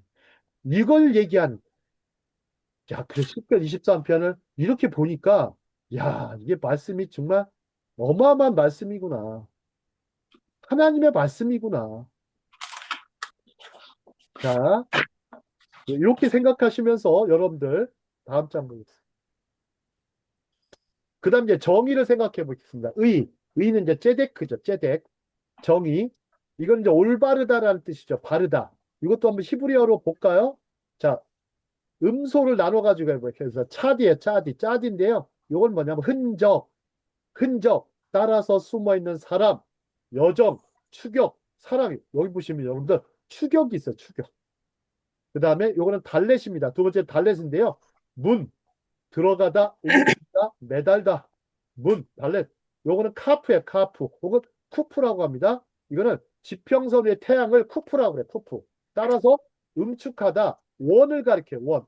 그래서 차디, 달렛, 쿠프는 합쳐가지고 차디크, 정이란 뜻입니다. 한번 생각해 보시죠. 이 이야기 핵심은 달렛이란 문짝을 수직선에 대어 재었을 때처럼 영원히 곧게 뻗은 길, 차데이. 여러분들 짜디크는 영어로 뭐죠? 정의는? justice, 그렇죠. 곧바로란 뜻이죠. 스트레이트예요. 스트레이트. straight. 저스티스가 하기만 스트레이트예요. 스트레이트. 즉 쭉쭉 뻗은 선을 가리켜요. 이거와 가리키는 반면에 지는 해가 한 주의 끝을 알리는 일곱째 날 안식일의 상징. 즉 시간의 끝없는 순환과 완성을 나타낸다는 점이에요. 놀랍지 않습니까? 여러분 일주일 한 주가 지나가면 한 주가 지나서 4주가 되고 그것이 한 달을 형성하고 1년을 형성하죠. 이렇게 순환하는 개념이에요. 그래서 이것은 어떤 여러분도 볼까요? 문화와 모든 시대에 걸쳐 적용되는 절대적인 진리입니다. 여러분 변하니까 여러분 이 4주, 한 달, 1년 변합니까? 안 변하죠. 그죠? 정의는 의라는 것은 변하는 속성이 아니에요. 순환하면서 계속해서 나아가는 속성을 가리키고 있어요. 이 부분이 중요해요. 그죠? 이 부분이 중요해요. 여러분 사람이 올곧다, 정의롭다라는 게 뭐예요? 일관되다. 꺾이지 않는다. 그죠? 이런 얘기를 하는 거죠. 자, 그러면 여기서 시편 34편 10절에 말씀하고 있는 부분은 다시 뭐냐면 그를 경외하는 자에게는 아무것도 부족함이 없으리로다는 말로 이렇게 나오지만 여기에 중요한 부분은 그를 경외하는 자, 그를 경외하는 자. 그래서 뒤에 보시면 부족함이 없다라는 1절의 말씀과 더불어서 2절, 3절이 그렇게 나오는 거예요. 뭐가 부족함이 없어? 뭐가 부족함이 없어? 그냥 푸른 풀밭에 누이고 실만한 물가로 인도함 받고 영혼이 소생되고 자기 이름을 해서 의의 길로 인도함을 받는 것, 이거를 줄이니까 경외하는 것에서 아무것도 부족함이 없다. 요 얘기를 하는 겁니다. 그 다음에 자, 이 부분 뭐 젊은 사자 시편 34편 요게 이렇게 나오죠. 한번 다 같이 음소거하고 읽겠습니다. 시편 34편 10절 시작. 젊은 젊은 사자는 사자는 궁핍하여 궁핍할지라도 죽을지라도 여호와를 일지라도 찾는 자는 여호와를 모든 찾는 것에 자는 모든 부족함이 부족함이 없으리로다. 없으리로다. 모든 좋은 것. 젊은 사자는 누군지를 잘 모르겠어요. 젊은 뭐 사자가 사자도 궁핍한가 봐요. 근데 여호와를 찾는 자는 모든 것에 부족함이 없으리로다. 야, 이 젊은 사자는 힘도 있고 사냥 능력도 대단하고 백수의 왕 아닙니까? 그런데도 굶주린데요. 부족하다는 거예요. 근데 여호와를 찾는 자는 부족함이 없으리로다. 자, 엄청난 말씀이네요. 자, 이렇게 우리가 이제 어느 랍비의 고백인데요. 자, 이스라엘 백성들이요. 600만 이상이 이제 아우슈비츠, 뭐 코샤크족들 이렇게 해서 총 650만까지 죽었다고 합니다. 이 사람들은요, 그 아우슈비츠 불길에 들어갈 때 두 가지 말씀을 암송했다고 그러죠. 쉐마와 시편 23편. 쉐마와 시편 23편을 읽고서 죽었대. 암송하면서. 참, 참 이런 흔들림 없는 믿음. 참 안타까운 현대사지만 그러나 이들이 참 이게 쉐마와 시편 23편. 여러분들 이 사람들은 마지막 유언할 때도요. 유언할 게 없으면 쉐마와 시편 23편을 물려준다고 그래요. 유언할 게 없으면. 참 제일 좋은 유언 같아요. 예. 자, 이 부분에 대해서는 뭐 욕망에 대해서는 제가 더 설명하지는 않을 것입니다. 자, 이제 목자에 대해서 한번 잠깐 생각해 보도록 하겠습니다. 목자, 진정한 목자는 사랑과 헌신으로 양떼를 돌보며 각 양에게 필요한 것을 정확히 공급합니다. 자, 이제 믿음의 조상들은 거의 다 목자 출신들입니다. 자, 그다음에 유대 지도자 중에서 가장 위대한 모세는 별명이요. 라야 메헤임나예요. 라야 메헤임나. 이게 뭐냐면 라야 메헤임나는요. 충실한 목자, 충성스러운 목자라는 뜻이에요. A faithful shepherd예요. A faithful shepherd. 가장 신실한 목자로 표현됩니다. 그래서 모세는 얼마나 훌륭한 목자였는지 여러분들 모세는 이 법률서를 썼죠. 법률. 그죠? 여러분 성경 모세오경이 법률 아닙니까? 거의 다. 야, 세상에. 예? 이 법학자들이 제일 존경하는 인물이 모세죠. 예? 변호사들이 제일 존경하죠. 자, 그러면서 이분은 저 백성 한 사람 한 사람들을 세심하게 챙기고 필요를 채워주었죠. 라야 메헤임나 아주 중요한 단어입니다. 자, 그 다음에 우리가 안식일에 그 시편 23편 이들이 왜 낭송할까? 낭송할까? 자, 이 나야 메헤임나는요. 자, 비록 여기 보시죠. 밑에 세 번째 줄. 자, 우리 은숙성 선생님 좀 읽어주실까요? 큰 목소리로. 비록.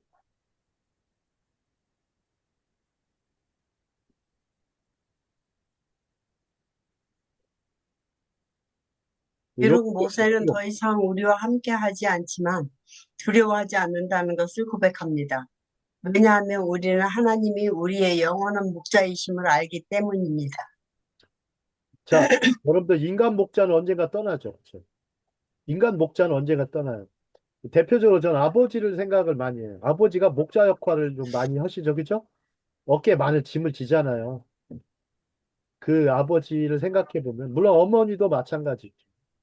이렇게 살면서 목자가 없는 인생은 없는 것 같아요. 누군가가 반드시 보호하고 지켜주는데, 제가 어느 날 너무 충격적인 뉴스를 봐서 생후 4개월 된 아기를 그 뉴스 보셨어요? 너무 눈물이 펑펑 쏟아지는데 어떻게 저 아기한테 저렇게 부참한 짓을 할 수 있을까? 어? 그리고 그 아빠 되는 사람은 말이야 그거에 대해서 방관하고 방종하고 어떻게 저럴 수 있을까? 4개월 된 아기. 자기가 낳은 아기인데 어떻게 저럴 수 있을까? 자, 그런데 우리들 좀 아기들 어떻습니까? 처음 우리 윤양서 목사님 예, 첫 아이를 낳으시고서 어떠셨어요? 막 어떻게든 밤새도록 그냥 목자처럼 지키시고 보호하시고 그렇게 하지 않으셨습니까? 했지요. 기저귀 예, 갈아주고. 남편과 더불어서 막 같이 그냥 온갖 예, 그냥 같이. 수발이라고 이제 수발을 다 들어줬죠. 손과 네. 발 수발 다 해주고 그냥 언제까지 그리고 결혼 이후에까지도 이렇게 챙기지 않습니까? 손자 독립될 때. 손녀도 마찬가지. 어찌 보면 참 목자와 목동은 다른 얘기가 아니라 우리 인생의 이야기랑 너무나 흡사하게 닮아 있습니다. 그렇기 때문에 그런 아이들이 이렇게 나중에 자립시켜서 또 자녀를 낳게 하고 이렇게 생육하고 번성하라는 생명의 계명을 또 지키게 하지 않습니까? 자, 그런데 그런 인간의 목자는 떠납니다. 인간의 부모는 언젠가 떠나죠. 그렇죠? 그런데 하나님이 그때마다 함께 하신다. 어떻게? 영원히. 영원히 everlasting father, everlasting 목자. 그래서 우리 이사야 9장에 보시면 영존하시는 아버지라는 표현이 쓰지 않습니까? 그죠? 영존하신 아버지, 영원한 목자. 자, the Lord is my shepherd. 어? I shall not want. 자, 그 다음에 이제 다음 장 가보도록 다음으로 가겠습니다. 주께서 내 원수들 앞에서 내게 상을 베푸셨나이다. 여기 있는데, 좀, 원래는 좀, 그 4절을 나가야 되는데, 이제 미리 5절, 5절부터 가보도록 하겠습니다. 주께서 내 원수들 앞에서 내게 상을 차려주셨나이다. 여러분들 그 원수들 앞에서 상을 차려주셨대요. 그럼 여기서 원수는 누구겠습니까? 다윗에게는. 사울, 서울만 있겠습니까? 수많은 대적자들이 있었죠. 그죠? 수많은 대적자들이 있었죠. 배신자. 누가 있었습니까? 대표적으로. 골리앗도 있었잖아요. 그죠? 왼수 골리앗. 네? 골리앗은 나 이름이 참 마음에 안 들어요. 남을 자꾸 골려가지고 죽은 거예요. 사람을 골리면 죽습니다. 맞아 죽어요. 알겠어요? 골리앗. 하도 골려가지고 죽은 거예요. 골리앗 하고 어떻게 해요? 골리다가 하고 죽은 거예요. 이제 안 웃으시나? 골리다가 하고 돌 맞아서 죽은 거예요. 그래서 이름이 별로 안 좋아요. 자, 원수들 앞에서 내게 상을 차려주셨나이다. 아니, 세상에. 그럼 원수들은 상을 차려주셨어요? 안 차려주셨어요? 안 차려줬어. 안 차려주셨겠죠. 원수들은 어떻게 한 거예요? 아까 여기 좀 전에 나오는 젊은 사자는 굶주릴지라도 있죠. 그죠? 그 대목과 너무 흡사해요. 그 대목, 젊은 사자는 원수들과 거의 흡사한 말이에요. 같다고는 하지 않겠지만. 자, 근데 상을 베풀어 주셨다는 것은 그 광야에서 만나를 내려주셨다. 여러분들 만나 생각해 볼까요? 자, 만나는 특별한 아주 안식일과 특별한 관련이 깊죠. 자, 금요일에는 만나가 두 두 배. 배의 만나를 거둘 수가 있게 했어요. 그죠? 안식일 되기 전에 두 배의 만나가 하늘에서 내려졌기 때문이죠. 이거는 은혜이죠. 그죠? 그래서 이스라엘 백성들이 할랍빵이라고 해가지고 안식일에 먹는 빵이 있어요. 그 할랍 브레드가 있는데 할랍빵이 두 개를 먹는 이유 중에 하나예요. 그래서 이 사람들은 가족끼리 식사할 때 되면 반드시 두 개를 만들어요. 두 개를 사다가 놓기도 하고. 그래서 할라를 두 개 먹는데 자, 그러면 한라빵이 상징하는 것은 뭐냐면요. 가닥이 이렇게 돼 있어요. 두 가닥, 그러다가 두 가닥을 더 뭉치면 또 몇 가닥 돼요? 나누면 네 가닥, 네 가닥에서 나중에 여섯 가닥, 나중에 12가닥이 되는 거예요. 12가닥으로 나누어져요. 12가닥은 뭘 상징할까? 12가닥은. 이스라엘, 12지파. 12지파. 이스라엘의 12 트라이브스를 상징해요. 근데 요거는 뭘 상징하냐면 12가닥이 서로 뭉쳐 있죠. 뭉쳐 있으니까 첫 번째 화합을 상징해요. 화합. 하나됨, 화합, 에카드. 두 번째는요, 사랑을 상징해요. 사랑. 서로 사랑하는 것. 같은 민족에 대한 사랑, 지파에 대한 사랑, 가족에 대한 사랑을 얘기하고. 세 번째는요, 진리를 얘기합니다. 진리. 진리. 왜냐하면 열둘이라는 것은 완전수니까. 그래서 이 하나님의 어떤 하나님을 기억하는 방법이죠. 하나님의 말씀을 기억하는 거. 참 우리는 성찬을 통해서 기억을 하지만 이 사람들은 매주 안식일을 통해서 기억하십니다. 요즘에는 어떤 교회들은 이렇게 한라빵을 놓고 하는 분들도 계시더라고요. 예. 자, 다음 자. 여기 한라빵 보이시죠? 두 개로 되어 있고 12가닥으로 되어 있어요. 그죠? 그 다음에 여기 뭐 촛대가 있죠. 그죠? 그러면 여기가 식탁에 있습니다. 식탁. 여러분 이 식탁을 상징하는 게 뭘까요? 이 식탁이 상징하는 건 뭘까요? 이거 참 이게 이제 여러분들 잘 모르실 거예요. 이게 이 식탁은 뭐냐면 여러분들 이 촛대가 있고 촛대 하면 메노라라고 하는 촛대를 기억하셔야 돼요. 메노라. 7촛대. 그 다음에 요 한라빵이 같이 있고 요게 하나님께서 베풀어 주신 식탁이라고 생각하는데 실제적으로는 요게 어떤 의미가 있냐면 제사장들이 진설병 언약궤? 있죠. 진설병하고 메노라를 하죠. 불을 켜고 진설병을 놓는 모습. 그거와 관련된 신성한 관습을 따라오는 거예요. 신성한 관습이에요. 여러분들 성소에 이렇게 진설병을 놓고 촛대를 켜는 장면을 생각해 보시면 좋은 것 같아요. 여러분들 그래서 이스라엘 백성들한테 가정을 뭐라 그래요? 작은 성소라고 이름을 붙는 거예요. 그래서 작은 성소. 우리 같은 경우는 어떻게 표현해요? 가정교회. 이렇게 표현하면 참 좋겠죠? 작은 성소로서의 의미를 갖추는 거예요.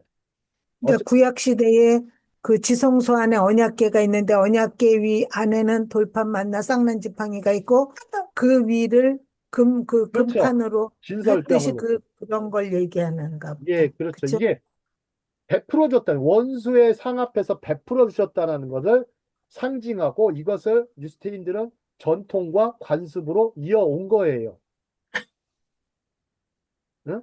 그래서 어떤 사람은 이거 율법 아니야 이렇게 하지만 율법이 아니고 하나님과 하나님의 은혜와 사랑을 기억하는 방법이에요.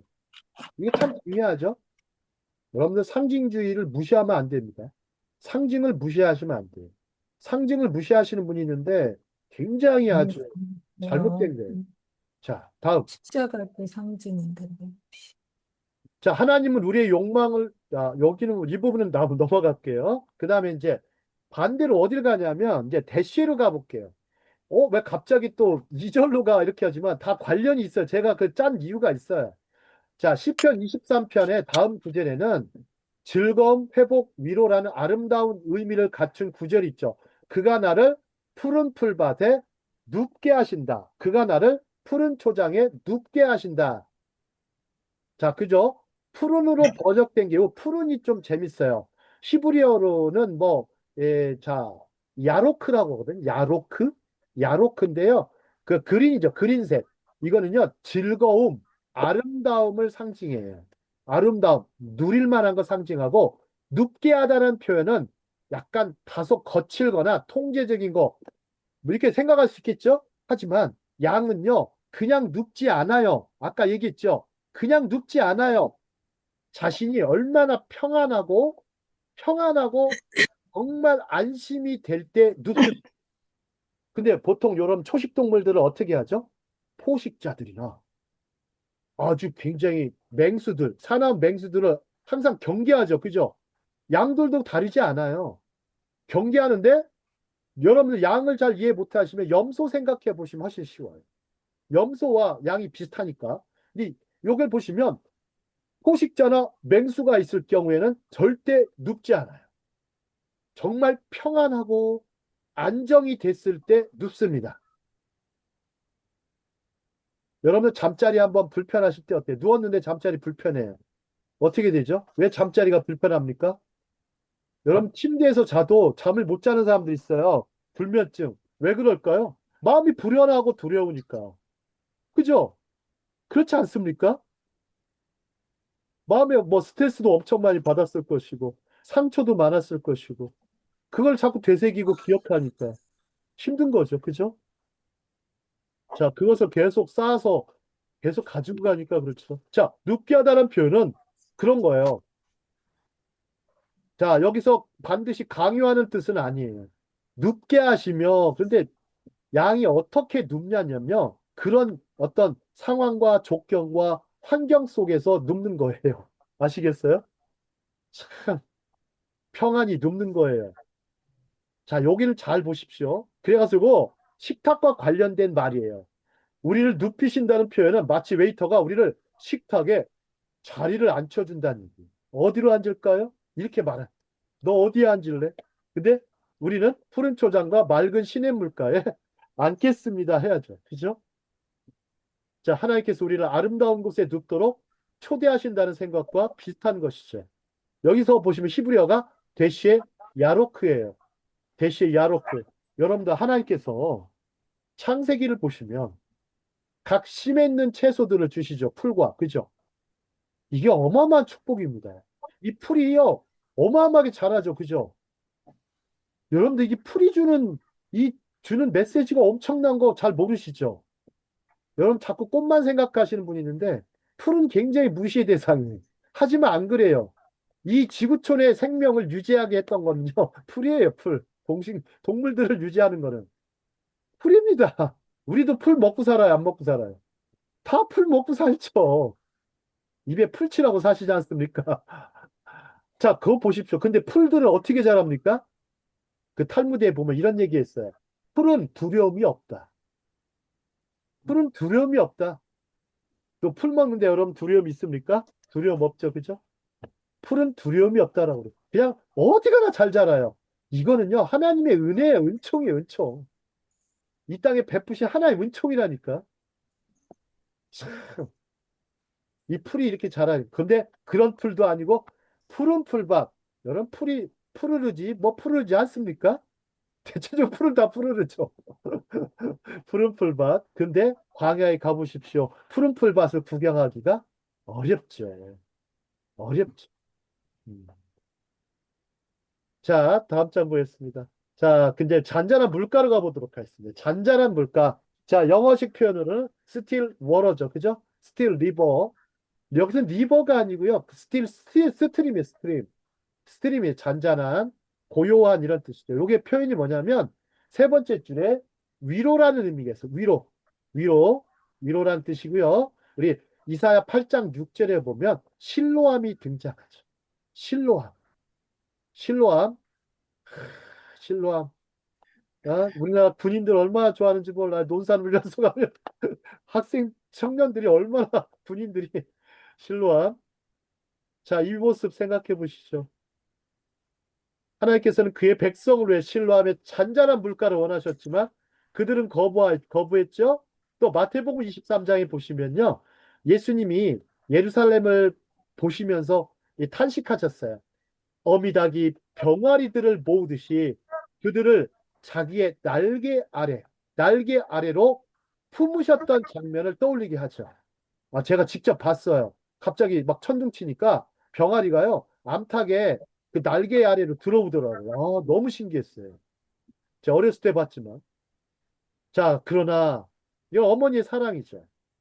그러나 그들은 받아들이지 않았습니다. 그러므로 우리는 편히 쉬도록 초대받았고, 잔잔한 물가로 인도받았으며, 하나님께서 우리를 초대하시는 선한 제안을 받아들이는 것입니다. 자, 그 다음에 이럴 때 우리가 내 영혼이 소생시키시고 이러죠. 그죠? 소생시키시고. 자, 이제 물로 나오죠. 물.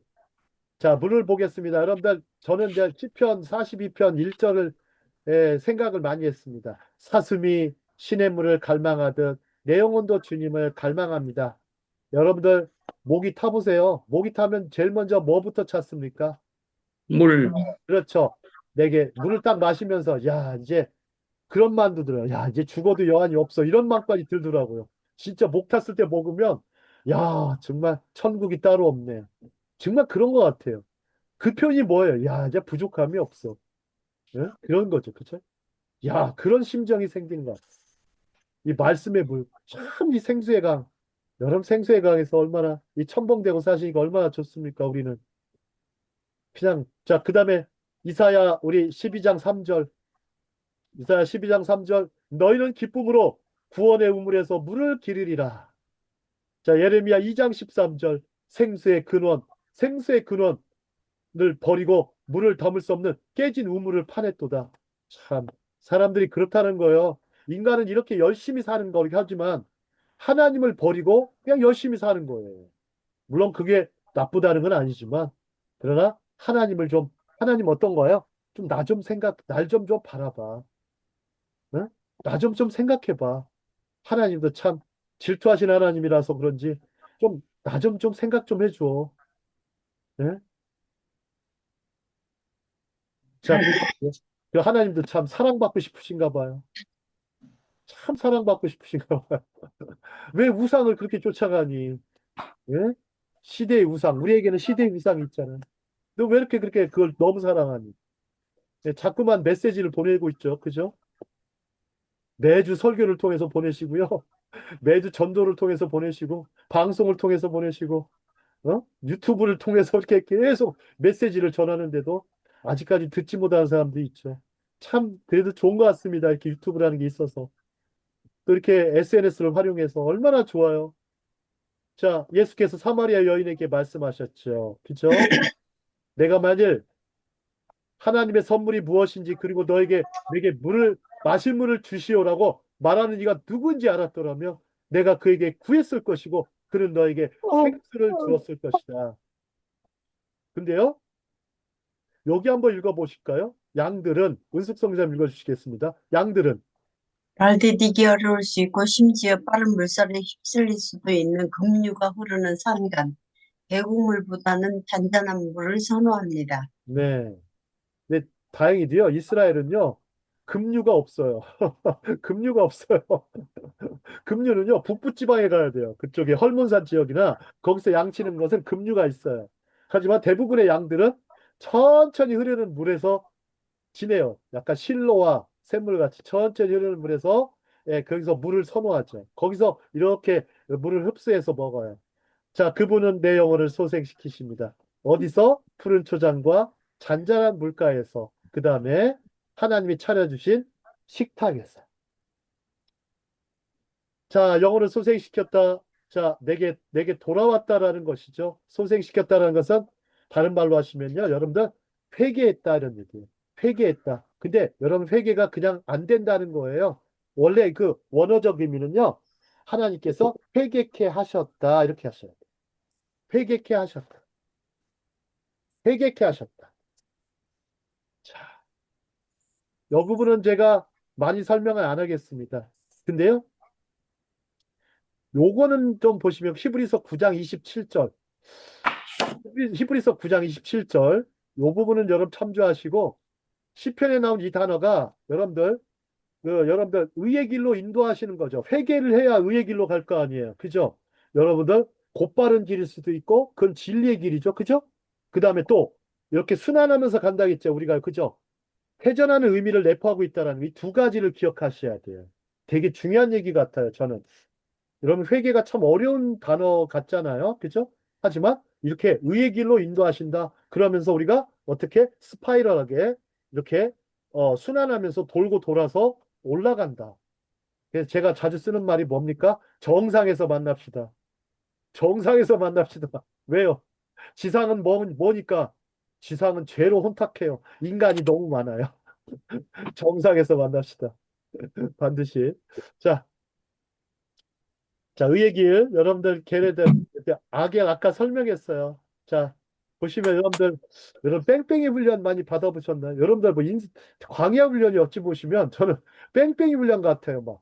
아니, 그 출애굽기 공부를 해보시면, 아니 뭐 별 광야가 여러 군데나 막 신광야로 갔다가 무슨 광야로 갔다가 거기서 막 계속 뺑뺑이 훈련을 시키는 것 같아요. 하지만요, 그냥 바닥에서만 이렇게 가는 게 아니고 올라가면서 스파이럴하게 인도하시는 모습을 볼 수가 있어요. 아시겠어요? 자, 다음. 자, 그의 이름을 위하여. 자, 히브리어로 레마 안 시모, 시모. 그의 오늘 다 하실 거예요? 네? 오늘 다 하실 거예요? 아니요, 좀만 하고 마칠 겁니다. 제가 시간이 그래서 한 시간 반이 지났어요. 그렇습니까? 자, 그러면 5분만 시간 주십시오. 하고 다음 시간에 한번 시편 23편 나머지 하도록 하겠습니다. 자, 그의 이름을 위하여 레만 시모. 자, 레만 시모는 갑자기 이제 이 말씀이 등장하는 건 아니고요. 하나님의 이름이 이제 처음에 1절에서 등장하지 않습니까? 아도나 야훼가 등장하시죠. 스스로 있는 자라는 이름을 갖고 있죠. 지존자라는 뜻이거나 자존자라는 뜻이시죠. 자, 그 이름을 위하여. 자, 근데 하나님은 거룩하시며 자신의 거룩한 이름을 소중히 여기신대요. 하나님은. 우리는 우리의 이름을 소중히 여기듯이, 그죠? 자, 그래서 출애굽기 20장 7절에서는 이게 하나님의 이름을 망령되이 쓰지 마라, 부르지 마라 그러죠. 그래서 아도나이라고 유대인들은 표현합니다. 우리도 마찬가지예요. 아도나이. 자, 그 다음에 시편 106편 8절에서는 하나님께서는 그분의 이름을 위하여 이스라엘을 구원하셨다고 하셨습니다. 이는 그분의 위대한 능력을 나타내시기 때문입니다. 자, 그 다음에 에스겔서 36장 22절 23절에도 이렇게 하나님의 이름, 이스라엘의 회복은 하나님의 이름을 위하여 회복하시는 겁니다. 하나님은 거룩하시기 때문에 우리의 백성인 우리는 잘못된 말이나 행동으로 그분의 이름을 더럽히지 않도록 주의해야 됩니다. 그분의 이름은요, 그분의 얼굴과 같은 거예요. 그죠? 그분의 이름은 그분의 얼굴. 그래서 그런 표현 많이 쓰지 않습니까? 아버지 얼굴에 조남에 먹칠하지 마라. 이런 말 많이 하지 않습니까? 그죠? 자, 그러면 이제 그 이름을 위해서 하나님께서 말씀을 하시면서 요 부분까지만 하고 마치겠습니다. 내가 사망의 음침한 골짜기, 그림자 골짜기를 지나갈지라도 사망의 그림자. 여러분들 이게 원래는 예레미야 2장 6절과 욥기 10장 21, 22절에 나오는데요. 여러분 혹시 요 부분 한 말씀만 찾아보겠습니다. 원래 사망의 음침한 골짜기가 있었지 원래는 사망이란 단어가 원어에는 없어요. 그냥 어둠의 골짜기에 말 그대로 어둠의 골짜기에 사망이란 단어는 70인경을 번역하면서 이렇게 헬라어 사본에서 기초한 겁니다. 원래는 사망이란 데스라는 단어는 없고요. 정말 딱 보면 사망의 음침한 골짜기 같아요. 이 표현이 무슨 표현이냐면 매우 매우 막 엄청나게 어둡고 아주 굉장히 황량하고 아주 무서운 골짜기를 가리키는 거예요. 여기에 있는 양을 생각해 보세요. 여기에 있는 나 자신을 생각해 보세요. 제가 광야 투어할 때요. 길을 잃어버려가지고 늦게 막 갑자기 해가 떨어진 거예요. 그래서 여행사 대표랑 밤에 같이 있는데요. 기온이 뚝 떨어지잖아요. 그래서 제가 일부러 옷을 다 챙겨왔었어요. 혹시나. 그거를 입고 둘이 떨면서 세상에 광야에 떠는데 그때 영상 6도, 7도지만 갑자기 떨어지니까. 근데 그때 시편 23편 말씀을 나누면서 사망의 음침한 골짜기라는 기분이 오싹해진 거. 그러면서 야 새벽까지 여기서 졸면 안 됩니다. 동사합니다. 해가지고 둘이 계속 밤새 교제하면서 거기를 나왔던 기억이 있습니다. 자, 사망의 음침한 골짜기. 여기 보니까 어떤 분이 이렇게 표현해 놨는데 이분은 이제 목사님인데 뭐 이렇게 제가 이제 번역을 이렇게 바꿔놨지만 어떤 목사님인지 표현을 안 해놨는데요. 자, 사망의 음침한 골짜기. 여러분들은 잘 모르겠어요. 사망 음침한 골짜기를 가보셨는지 모르겠는데 요나 있죠. 요나가 뱃속에 들어갔을 때 요나가 막 사망의 줄이 나를 둘른다고 하잖아요. 그죠? 사망의 줄이 나를 둘렀다고 그랬어요. 얼마나 힘듭니까? 그 다음에 그 사망의 음침한 골짜기에 또 예, 들어가신 분이 누구십니까? 궁극적으로 이번 이 말씀은요. 메시아에 예수 관한 말씀. 메시아에 관한 말씀. 예수 그리스도. 음부로까지 가셨어요. 음부로까지 가셨어요. 그래서 이 부분을 영적으로 딱 눈을 뜨신 분들은 이 부분을 알아요. 왜 그러냐면 다윗이 뭐라고 하냐면 16편 10절에 보면 주께서 내 영혼을 스올에 버려두지 아니하시며 주의 거룩한 자가 썩지 않게 하시리로다 라는 표현을 써요. 이 사망의 음침한 골짜기, 그림자 골짜기는요, 스올, 즉 무덤과 같아요. 부활에 이르기 위해서는 반드시 이 골짜기를 지나야 됩니다. 내 영혼이 다시 소생해야 되는 것이죠. 네, 보십시오. 예수께서는요, 여러분들 우리가 어디서 와서 어디로 가는지 아무도 몰랐어요, 저희는. 근데 예수님 안에서 우리는 이걸 발견했어요. 그죠? 예수께서는요, 자신이 당신께서 어디서 오셨으며 어디로 가시는지 아셨어요. 왜요? 목자이시니까. 그리고 앞에 놓인 기쁨을 위해 십자가를 견디셨죠. 우리도 고난과 죽음 앞에서 큰 용기를 얻을 수 있습니다. 사순절 기간입니다. 우리 죽음 앞에서도 두려워할 필요가 없죠. 우리가 메시아 안에 있다면 영생을 얻었고 그 무엇도 그것을 빼앗아갈 수 없습니다. 아무리 주변에 음침한 골짜기가 있고 원수가 있고 그죠? 사망의 권세가 막 갑자기 두를지라도 사실 우리는요 불멸의 존재예요. 영원히 살 수 있는. 우리는 선한 목자이신 그분과 영원히 함께 살 것입니다. 이 성사자 카리사 퀸이 말씀해 놓은 거예요. 우리는 두려워할 필요가 없습니다. 그분께서 우리와 함께 계시기 때문입니다. 다윗은 시편의 이 중심 부분 갑자기 하나님에 대해 이야기하다가 하나님의 임재를 깨닫고 하나님께 직접 말을 걸기 시작합니다. 주께서 나와 함께 계십니다. 응? 그래서 우리 시편, 자 마지막으로 시편 23편 4절만 읽고 아니요 4절이 아니라 1절부터 4절까지 오늘 공부한 거 4절까지만 읽고 마치도록 하겠습니다. 1편 1절에서 4절까지 자 성경 펼치시고 자 같이 읽도록 하겠습니다. 시작. 여호와는 여호와는 나의 목자시니 음, 내게 부족함이 없으리로다. 그가 나를 푸른 풀밭에 그가 두시고 나를 푸른 충만한 풀밭에 물가로 누이시며 인도하시는도다. 충만한 물가로 내 영혼을 인도하시는도다. 소생시키시고 내 영혼을 자기 이름을 위하여 소생시키시고 자기 이름을 위하여 의에게로 인도하시는 내가 사망의 내가 음침한 사망의 골짜기로 음침한 다닐지라도 골짜기로 해를 다닐지라도 두려워하지 두려워하지 않으리라. 않으리라. 주께서 나와 함께 주께서 나와 함께 하시니라. 하시느라. 내 내 지팡이와 지팡이와 막대기가 막대기가 나를 나를 안위하시나이다. 안위하시나이다. 나는 많이 하시나이다. 자, 오늘 아멘. 말씀은 나를 안위하시나이다. 아멘. 자, 여기까지 하도록 하겠습니다. 장시간 듣느라고 고생 정말 많으셨습니다. 오늘 또 주일 전날입니다. 하여튼 하나님께 정말